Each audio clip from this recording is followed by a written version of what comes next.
Hello, and you're very welcome back to another episode of Why the Long Face, a podcast with me, Horse O'Keefe. I hope you're all doing well, lads. The weather's starting to get a bit better. Restrictions are kind of starting to ease. Things are kind of slowly getting back to normal. And to be honest, I have noticed it in people. People seem to kind of have a little bit more pep in their step. Everyone seems to just kind of be a little bit more smiley and kind of a little bit more relieved that things are kind of slowly getting back to normal. Firstly, I just want to say a massive thank you to everyone who reached out to me after last week's episode. Last week's episode was a lot more of me kind of talking about mental health and stuff than the other episodes. And I've said it before, I'll say it again. I'm just a fella. I'm just a lad who's gone through some stuff.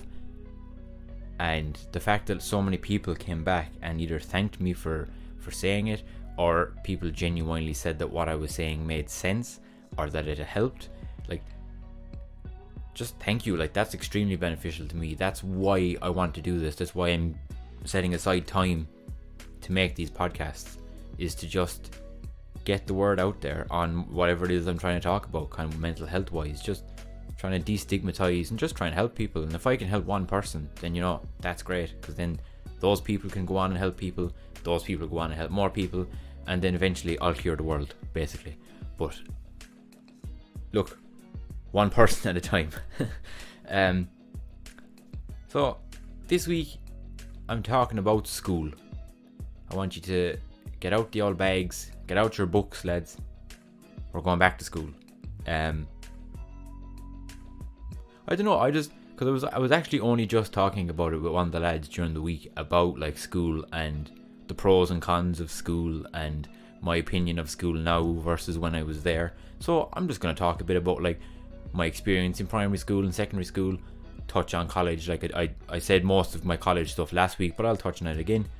And then I'm just going to kind of give my opinions on school and the whole education system, and give out a bit of advice maybe on either if you're going back to school yourself, how to deal with it, or if your kids are in school or they're struggling with school, just kind of how to handle it, how to deal with it. So in case you hadn't figured it out, I'm from the countryside. I'm a fucking big old bogger. And so I went to like a very small little primary school out in West Limerick. I think when I was in like 6th class, there was like 72 pupils in like the entire school. And we only had like 3 teachers. I mean, at the time I didn't think that was any different until I kind of went to secondary school and realised, oh, I'm from a small place. I mean, like, look, I don't remember an awful lot about primary school. I was obviously quite young. There's a few little bits that stick out.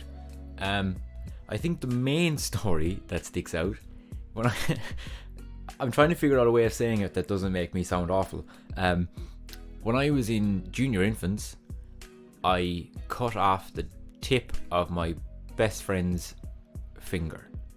Now, he wasn't really my best friend at the time. He is now.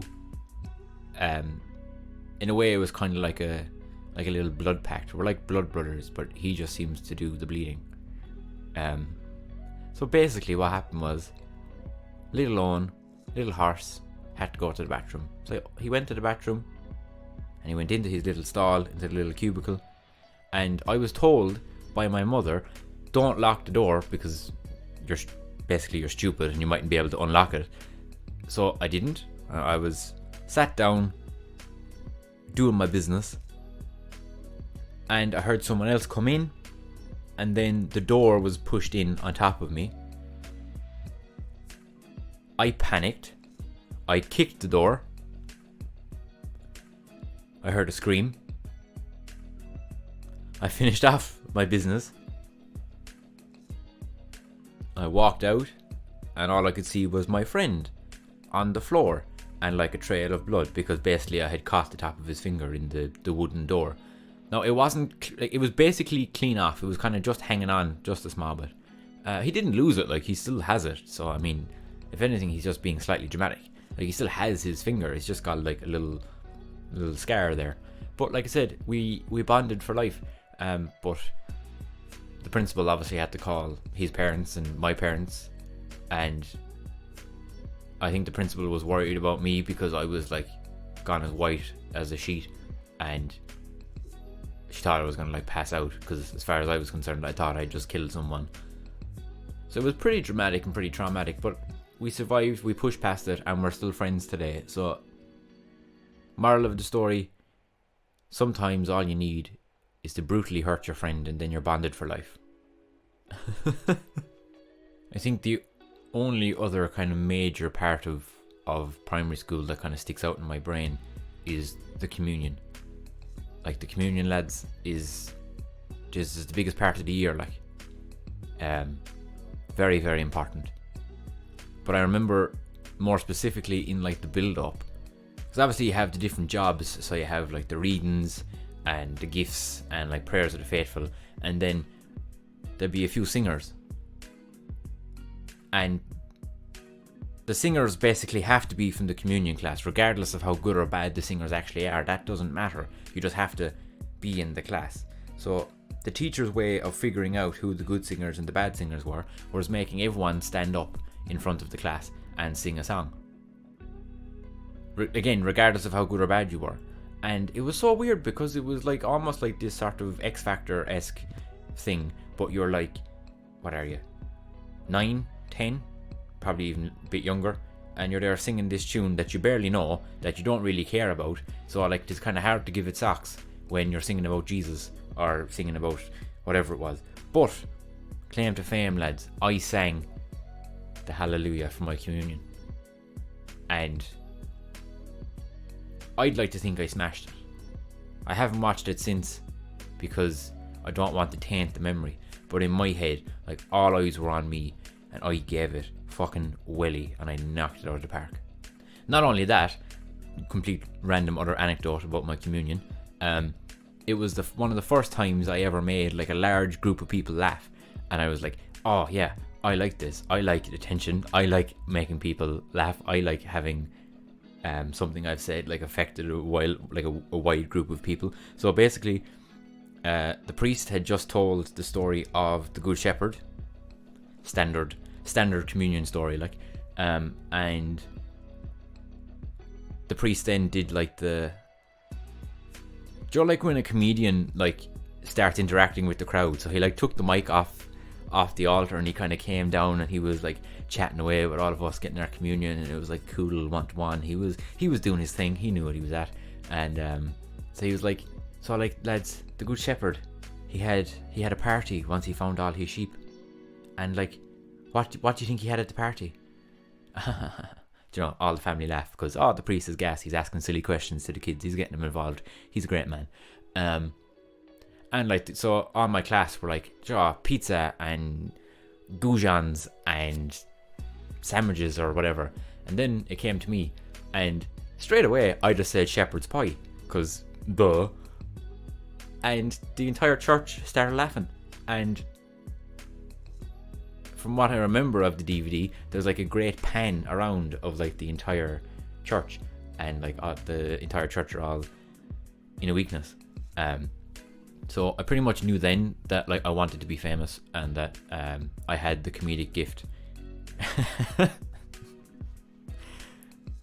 No, I mean, primary school wasn't all great for me. Unfortunately, kind of in and around 4th class, I started getting picked on, started getting bullied. And that was quite tough, and then that led on to secondary school. So I was basically bullied 4th, 5th and 6th class, 1st, 2nd and 3rd year.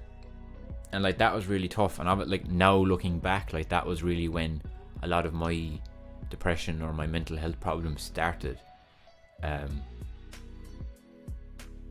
Because obviously, like, I developed kind of a really low self-esteem, and I didn't think that I was worth anything. I thought that I was different. I thought that I was weird. And, well, I mean, now I know I'm weird and I know I'm different, but I know that there's nothing wrong with that. Whereas at the time, these were like really bad things to be like, and I wasn't normal. I put normal in quotation marks, because again, there's no such thing as normal. And it basically just came down to the fact that I wasn't sporty. That I could, like, school break in primary school was play soccer. That was your only option. So I did, but I was fucking terrible at it. Like, to be fair, they kind of had a reason to bully me in relation to the sport, because I was, Jesus Christ, I was awful, like. But, and then when I went to secondary school, the secondary school I went to was a very kind of sport, GAA orientated school, and I just didn't play sport. I wasn't a sporty lad. Like, I was into music and films and stuff, and young fellas and even young girls, they're just, I don't want to say the word I was going to say because it's an awful word, but they're just like, we're all developing, we're all trying to figure out who we are, and I think it's a lot easier to decide that you're the same as everyone, so that when someone isn't the same as you, that automatically makes them stand out. And like, the bullying was stupid nonsense. Like, it was, they would put me down to get a laugh from the lads, sort of a thing. And again, like, looking back on it now, I can excuse it, and I've done my work on it, and I've forgiven them, and I've worked my way through it and whatever. But at the time, it was awful. Like, I hated school. I genuinely hated secondary school so much. Like, every 2-3 weeks I was calling home sick because I didn't want to go in, like, and be in school, like. So, like, I did my junior cert, and then I just knew I couldn't stay there. I knew that, because I knew I wanted to do TY, because I was just that little bit younger. I wanted that extra year in school, but I did not feel comfortable, like, doing TY and going away on trips with these guys and these girls that I did not get on with and kind of had nothing in common with. So I decided that I was going to change secondary schools. Oh, that just reminds me. So I had a meeting with the principal of the secondary school I was in with my parents to basically say, yeah, I'm leaving. And I explained why. Like, they knew why. I'd had multiple meetings with the principal and the year head and all that. I actually, oh my god, I've done an anecdote within an anecdote. Fucking hell, it's like Inception. So I'd written a letter to my year head to basically say what was happening, and I met her in the hallway like 2 or 3 days later, and she said, Owen, I got your letter. The only thing I have to say is you should put an apostrophe after yours sincerely. And that was the only thing I ever heard from her about the letter. Not the fact that I'd poured my heart out, that I said I was having a horrible time, that people were treating me really badly. None of that was mentioned. It was, which, I mean, she was an English teacher, in fairness, so it makes sense that she would, like, grammatically correct it, but that was not the point of the letter. So when I was having this meeting with the principal and my parents, I was explaining everything, and principal was kind of like, very sorry, blah blah blah, we'll be sorry to see you go, whatever. She didn't really care, like, we just did it out of kind of courtesy to explain why I wasn't coming back, to hope that maybe something might be done so that other students won't be treated badly. So when we were leaving, like, I was walking out with mum and dad, and the principal turned around and she said, I hope you get on okay, and we'll be very sorry to see Ian go. Who the fuck is Ian? Like, that'll just show you how. And look, I'm not saying that, like, being a principal is easy or anything like that, but Jesus Christ, you'd surely try and remember the name of the lad that's sitting right in front of you. Like, how my mother did not thump the woman, I will never ever know. She had more constraint than I did. So yeah, I moved schools. I went to a new school. I went to the school that my best friend was actually in. So I automatically knew one person there, and I started in TY, which is actually a great year to kind of start in, because within like 2 or 3 weeks we kind of went away on like a bonding trip for everyone to get to know each other. So I kind of fit in. Like, instantly I felt different when I was in that school, because, like, again, yeah, there was a lot of sport, but there was also so many more options. There was, like, they had a big school talent show every year, and you were always, like, there was always someone that had something in common with you, or you'd find someone that liked music or liked movies or liked whatever. So I kind of, obviously I got on great with my best friend, and then I kind of got introduced to some of his friends, and then I think the major turning point in the new school for me was the school talent show. So pretty much you could do whatever you want. And like I've said before, I'm not particularly talented with many things, but I like being on stage. I like fucking talking. Hand me a microphone, put me up on the stage, I do something. Like, I don't know what I'll do, but I'll do something. Like, I'm talented enough to be on stage, but I'm not talented enough to actually have a specific talent. So what I decided to do was I did stand-up comedy. I was the first person ever to do stand-up comedy. Now, I think maybe two or three of the jokes were my own. The rest I stole from other comedians. That doesn't matter. They're not going to come after me. I was a 16-year-old young fella. It was fine. I mean, now it doesn't seem that substantial that I got up on stage and I did something in a school talent show.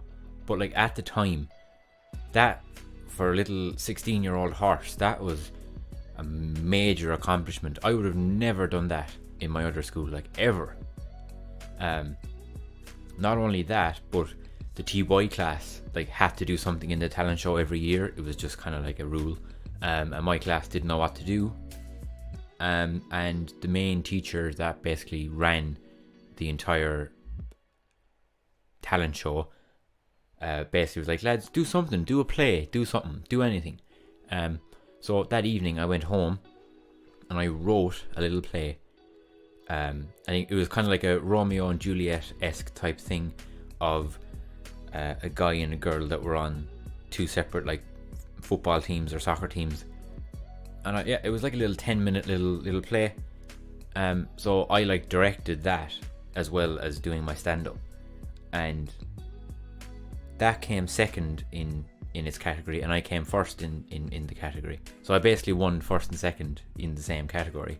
And like that for me, it was just honestly, it was honestly just amazing. Like even now when I think about it, I have this stupid smile on my face because of like the difference in me even within a couple of months. Like, so I moved to the school in like the September, and I think that was in like the November, so that was like 2-3 months, and it was just, I was a completely different person. Like that school really changed me, and like I met so many people there that I'm still friends with today. And what was weird was I even got on better with like the teachers and stuff. Like there was one teacher in particular. I had him teaching us business in TY, and I never again like did I actually have him as a teacher. But for my parent-teacher meetings in TY 5th year and 6th year, my parents sat down with him and just had a chat about me. Like I said, he didn't teach me in 5th or 6th year, but we sat down and we had a chat about him anyway. And like we would give each other so much abuse. Like he would wear beige trousers every day. It's just his style choice, perfectly valid style choice. But that was just our little thing. Like he'd walk past, I'd be like, "Oh, sir, I see you have the beige trousers on again today." And he'd be like, "Yeah, you're wearing the same grey trousers." And I was like, "Yeah, but I have to wear these. These are my uniform. You're choosing to wear those. That's the issue." And like, to be fair, maybe we probably shouldn't have been. We probably should have been a little bit more like maybe like professional. Is that the right word? I don't know. Don't slag your teachers, lads, unless you know they're able for it. Like literally, one day he came in, right, and he was wearing navy trousers, and that blew my mind. I was like, "Oh, I have to say something. I have to say something." So I walked into a classroom that he had just finished teaching in, and I was like, "Oh, sir, no beige trousers today. What's the story?" Like. And the man turned around, and I was pretty sure I was leaving cert, so a room full of like 17, 18-year-olds, and he said, "Oh, I left the beige ones at your mother's house." And like, there was nothing I could say. I was destroyed at that point. Like, there was no retort I had. Man just destroyed me. Like, the entire class erupted laughing. But again, that's something I'll always remember. It was actually him that encouraged me to go like do film and get involved in the film industry and making videos and all that. So technically, when I get famous, it's down to him. So I think to be honest, I've actually even started wearing beige trousers now, and I hope the fuck he doesn't listen, because he'll give me an awful slagging. I enjoyed my second half of secondary school so much, and it gave me so much confidence, and like it really grounded me into like, it gave me a really good sense of who I am and what I'm good at and what I want to do. With like a couple of weeks left in leaving cert, I wrote a letter to the principal and vice principal, and I just gave it into reception as like, "Can you give that to the principal?" And I think my first class wasn't even over, and the principal knocked on the door, and she was like, "Can I speak with Owen, please?" And of course, everyone was like, "Oh, you're in trouble. I told you not to do it." So I walked out, and she looked very stern, to be honest. And I was like, "Oh shit, am I in trouble? Did I do something I wasn't supposed to do? Am I not? Oh fuck." All she said was, "I'm not allowed to hug you, because obviously you're a student. But if I could, I would." That was the most amazing letter. Thank you so much. Because I'd imagine that as a principal or even as a teacher, if you're getting letters sent to you, or you're getting people coming in to talk to you, it's 9 times out of 10 I assume it's probably out of bad stuff. And I feel like they probably don't get the thanks, or they don't even get I assume they probably don't get letters like that very often. But I felt like she should know, and she actually put the letter into the staff room, and other teachers said thank you to me as well. But I don't think any of those teachers or that principal or any of them, I don't think they actually fully realize how much they did for me. Not in a school work way. I couldn't tell you anything I learnt in school that I still remember. That's not on them, that's just on me. But as a person, the way they treated me and the way I learned to interact with people, with good people, with nice people, that is down to them. And I don't mean this as a pun, but that's not something you can teach. That's just them being them, and I genuinely cannot thank them enough. Now, obviously this is all just my school experience.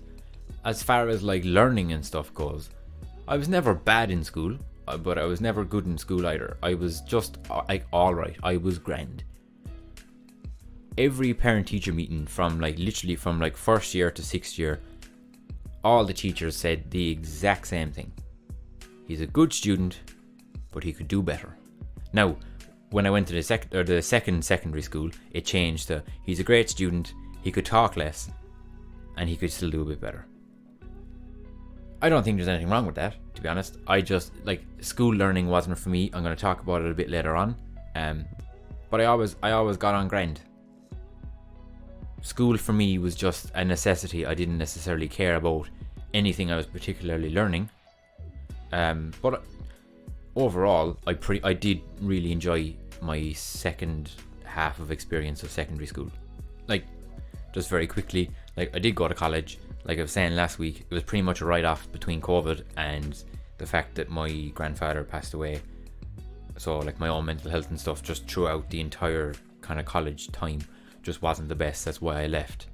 But again, I've made amazing friends in college. I'm living with friends now. They're going to be friends for life. They're stuck with me regardless of if they want to be or not. That's not really up to them. But I've never really had the college experience of going out and nights out and drinking and being hungover in college. I never really had that. I never really did that just because I didn't go out in first year, and then I couldn't go out for 2 years. So I don't unfortunately I don't really have anything major to discuss about college or college work or anything.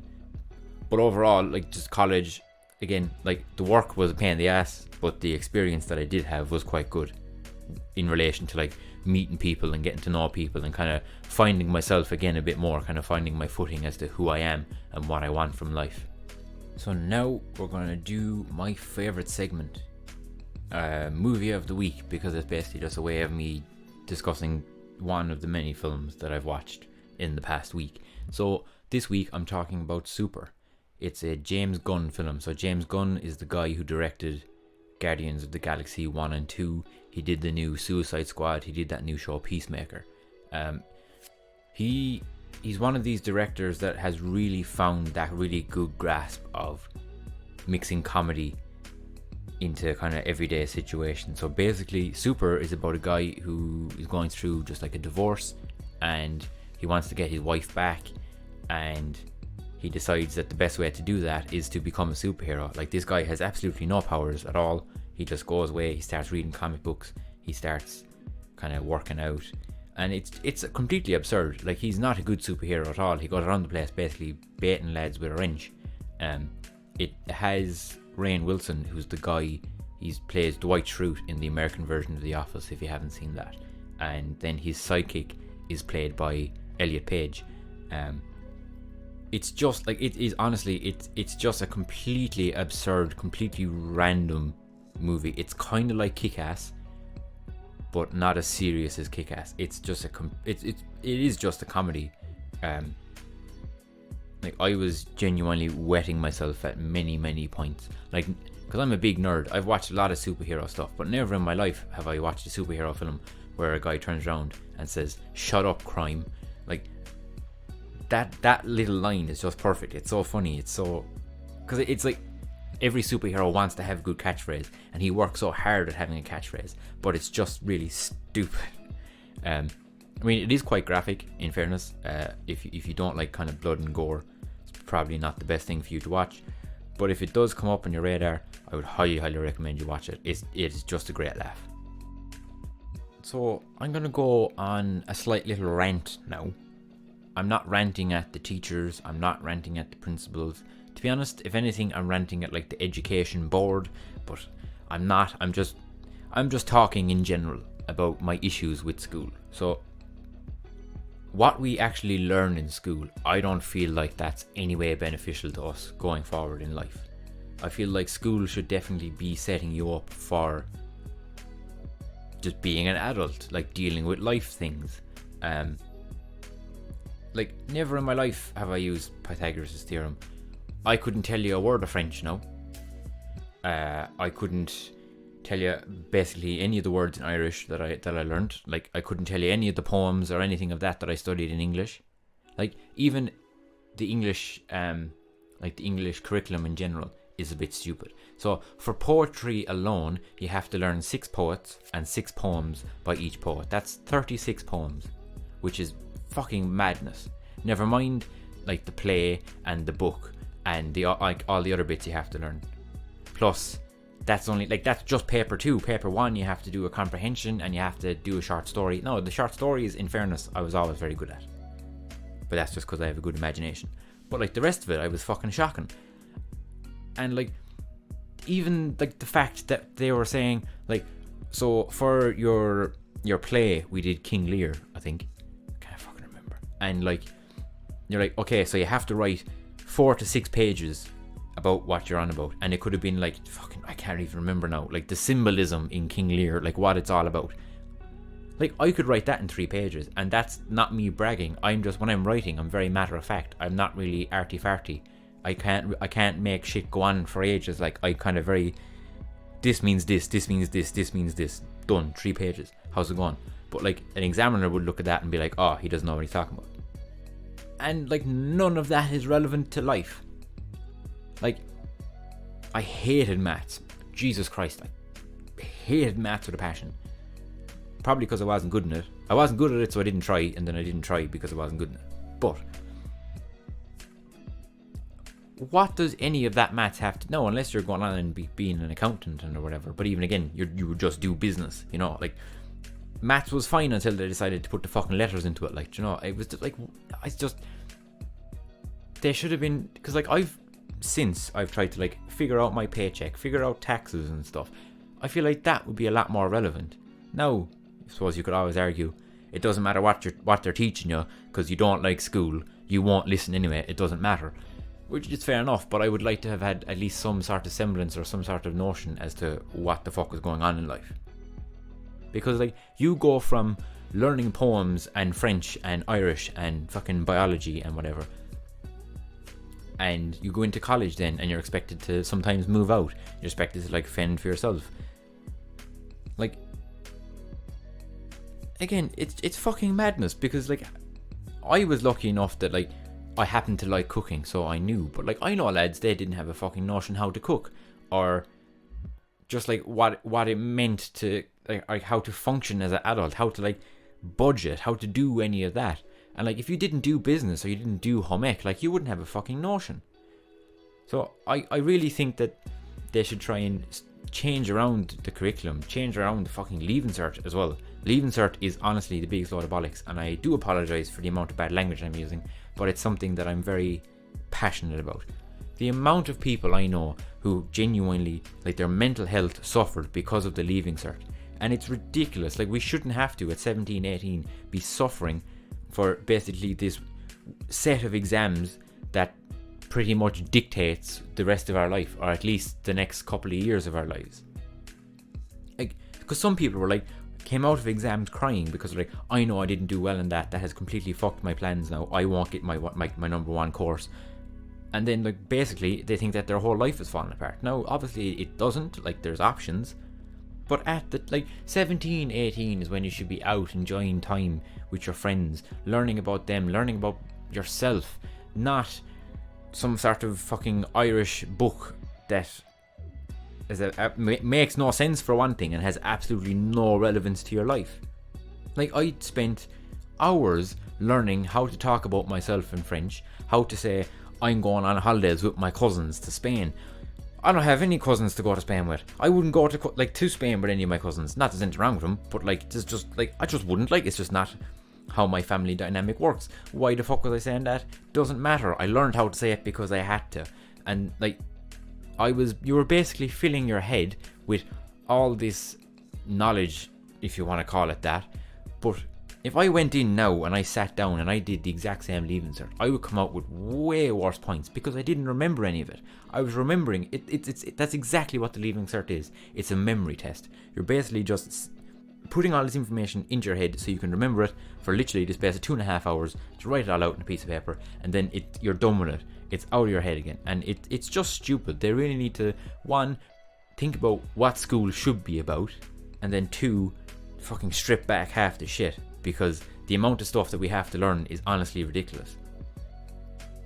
And that kind of moves on to like, I'm not saying my parents like didn't support me during my leaving cert or anything like that at all, but like, the leaving cert has changed so much, and I think it's very hard when you're 17, 18, 16, 17, 18, whatever age you are, to try and explain to your parents how difficult it is, because sometimes it can just come across that you're being lazy and you don't want to do it.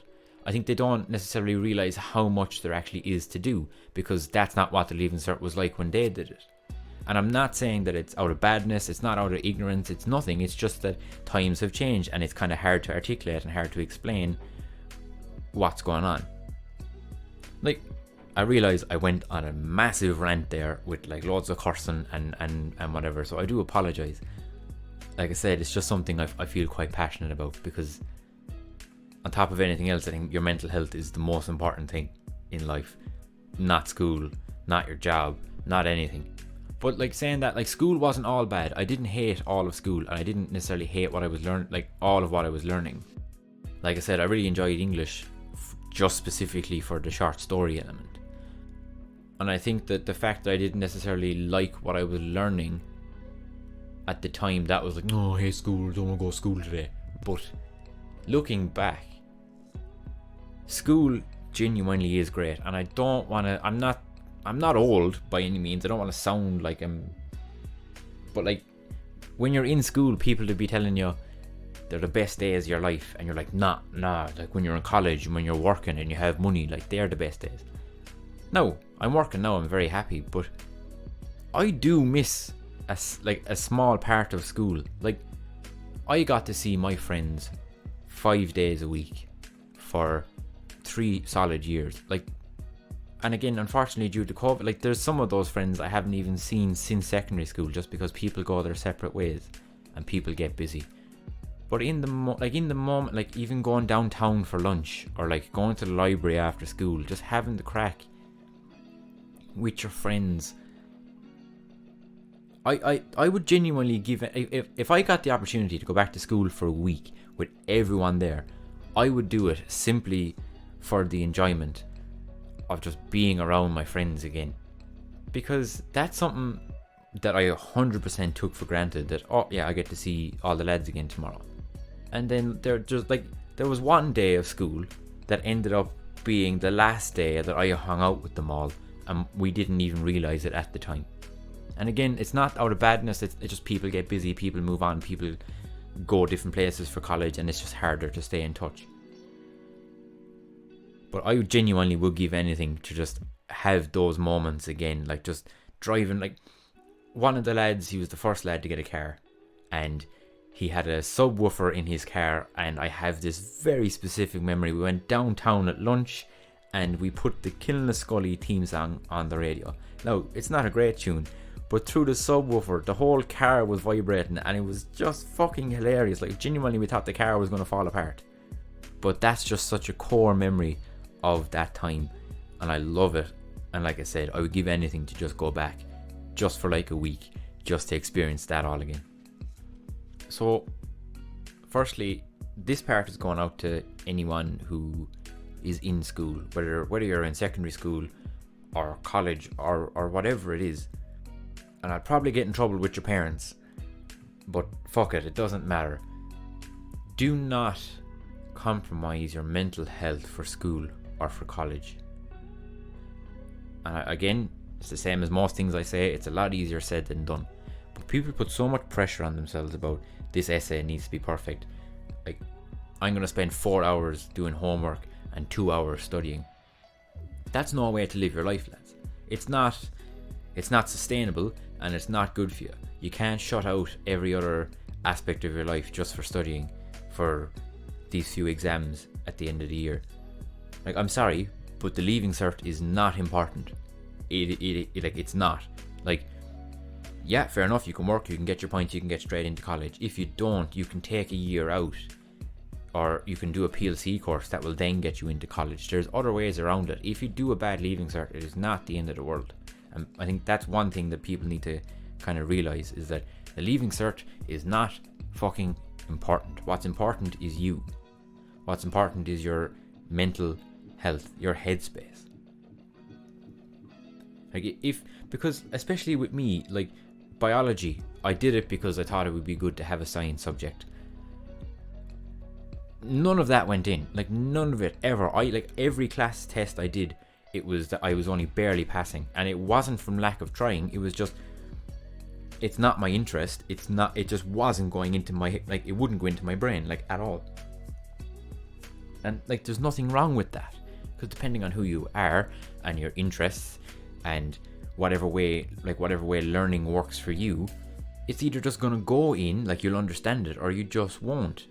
And like, when you get older, if you don't understand something, you don't like something, you just don't do it. Like, if something's not for you, you don't waste your time on it. Like, even with sports, I don't bother with sports now, because I know I'm not good in them, and I know I don't like them. It's not for me, so I don't put my time and effort into it. I'm not saying don't try, like, actively, obviously try and study, try and do your best in school. I'm not saying that the leaving cert isn't important, so you can just give up. You can't. You still have to do the work.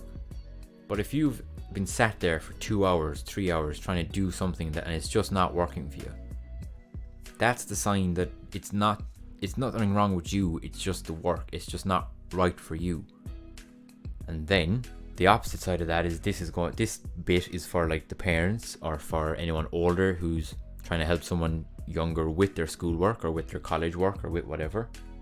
One, just try and stay calm and try and actually understand where they're coming from. Don't just automatically assume it's that they're lazy and it's that they're not trying and that they've left it last minute and they're trying to cram it all in. Sit down with the person and talk to them, because they're just another person. Like, there's obviously a reason why. If you go in all guns blazing and say, come on now, you're doing this for 2 hours, what's wrong with you? That's just going to make the person think that there's genuinely is something wrong with them, and that it's that they're stupid or that they're not mentally capable of doing any of this stuff, when obviously that's not what it is. There's obviously a genuine reason. Because yeah, what you're learning now is somewhat relevant again for like your leaving cert or for your college exams or whatever. But I would highly encourage you to put the focus on your child's mental health, or on your friend's mental health, or whoever it is you're trying to help out. Because if you can teach them to put the focus on themselves in the situation as opposed to what they think the issue is, that'll serve them so much better. Like, if you're putting pressure on them to study there for 3 hours and then I'm going to ask you all the questions at the end, fine, like, they might do it, they might not be able to do it, and then that's going to make them feel like a failure. Whereas if you spin it as, you do what you're capable of doing, you do your best, I will test you on what you have, like, what you know yourself you have learned, Because one, they'll end up actually learning more that way, and two, they'll start realizing that the focus is on them, not on what they're doing. So that's pretty much all I have to say about school. Overall, I did enjoy school. I missed the crack with the lads. I missed the crack with the teachers. But I don't think that school is all that important in the long run in life. There's so many more options that you can look into. You need to just put the focus on yourself. That's all I have to say. I know I did go on a massive rant there in the middle. Again, I do apologise for that. But it kind of felt good to get it all out, to be honest. I feel very relaxed after it. You probably don't feel relaxed. You're probably really tense now, but that's alright. So lads, for the next week, mind yourselves. Think about what you're doing. Think about, are you doing it the best way for you? And keep the head up.